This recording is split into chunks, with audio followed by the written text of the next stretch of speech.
ઘઉંના લોટની સુખડી તો તમે ઘણી વખત ખાધી હશે, પણ આજે આપણે એનાથી પણ વધારે હેલ્ધી એવી જવારના લોટની સુખડી બનાવવાના છીએ.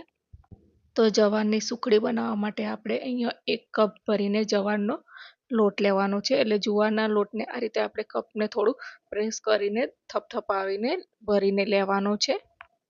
તો અહીંયા જવારનો લોટ આ રીતે આપણે 1 કપ ભરીને લેવાનો છે. તો આ રીતે એકદમ સરસ પ્રેસ કરીને લઈશું, કારણ કે આનું વોલ્યુમ બહુ ઓછું હોય છે. તો હવે અહીંયા એ જ સાથે આપણે પોણો સમારેલો ગોળ લેવાનો છે. તો અહીંયા ગોળ આપણે 1 પોણો કપ જેટલો લેવાનો, અને જો તમને ગળ્યું વધારે પસંદ હોય તો તમે 1 કપ પણ લઈ શકો છો. તો અહીંયા આપણે ગોળને સારી રીતે દબાવીને પોણો કપ ગોળ લઈ લઈશું અને એક બીજા વાસણમાં એને મૂકી દઈશું. હવે એ જ કપમાં આપણે પોણો કપ ઘી લેવાનું છે. જો તમે અહીંયા પરફેક્ટ માપ સાથે બનાવશો ને તો તમારી સુખડી એકદમ પરફેક્ટ બનશે. હવે અહીંયા આપણે 10 થી 15 નંગ જેટલા કાજુ અને બદામ લીધા છે. એને મિક્સરની જારમાં આ રીતે આપણે અધકચરા પીસી લેવાના છે, અથવા તો તમે પાવડર પણ બનાવી શકો છો. હવે આપણે એક કડાઈની અંદર જે પોણો કપ ઘી લીધું છે ને એ ગરમ કરીશું, અને એની સાથે આપણે લોટ જે જવારનો 1 કપ ભરીને લીધો છે એ એડ કરીશું અને ચલાવતા રહીશું. તો અહીંયા આપણે લોટને સારી રીતે ચલાવતા લઈશું અને શેકી લઈશું. તો અહીંયા થોડો લોટ આપણો શેકાઈ જાય ત્યાર પછી આપણે 2 ચમચી જેટલો ચણાનો લોટ લીધો છે, બેસન લીધું છે.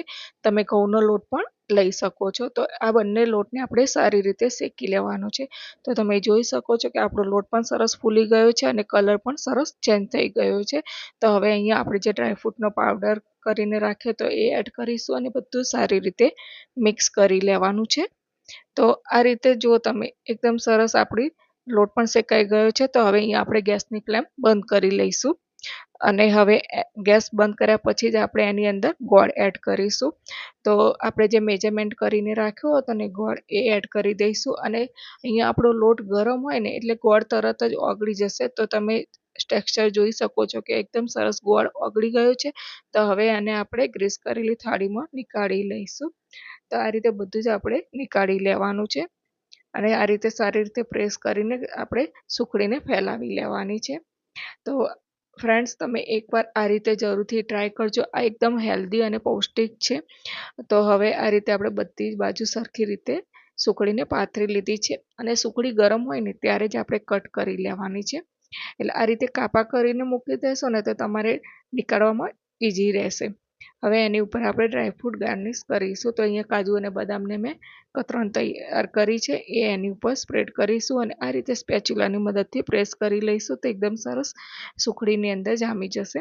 તો હવે એને આપણે ઠંડી થવા દેવાની છે. તો લગભગ 1 કલાક પછી આપણી સુખડી સરસ જામી ગઈ છે. તો તમે જોઈ શકો છો એકદમ સરસ પીસ પણ થઈ ગયા છે. તો ફ્રેન્ડ્સ, એકદમ સરસ પૌષ્ટિક એવી આપણી જવારની સુખડી બનીને રેડી થઈ ગઈ છે, અને એકદમ સરસ. તમે કદી ના બનાવ્યું હોય તો પણ તમે જરૂરથી ટ્રાય કરજો. તો દોસ્તો, અહીંયા હું તમને બતાવું કે સુખડી ખાવામાં પણ એકદમ સરસ ટેસ્ટી છે અને એકદમ ડિલિશિયસ બની છે. તો હું તમને અહીંયા એક ટુકડો તોડીને બતાવું. જુઓ, એકદમ સરસ સોફ્ટ, અને દાંત વગરના લોકો પણ ખાઈ શકે ને એટલી સરસ બની છે. તો ફ્રેન્ડ્સ, એકવાર જરૂરથી ટ્રાય કરજો આ હેલ્ધી જુવારની સુખડી. તો મળીશું એક નવા વિડીયો સાથે.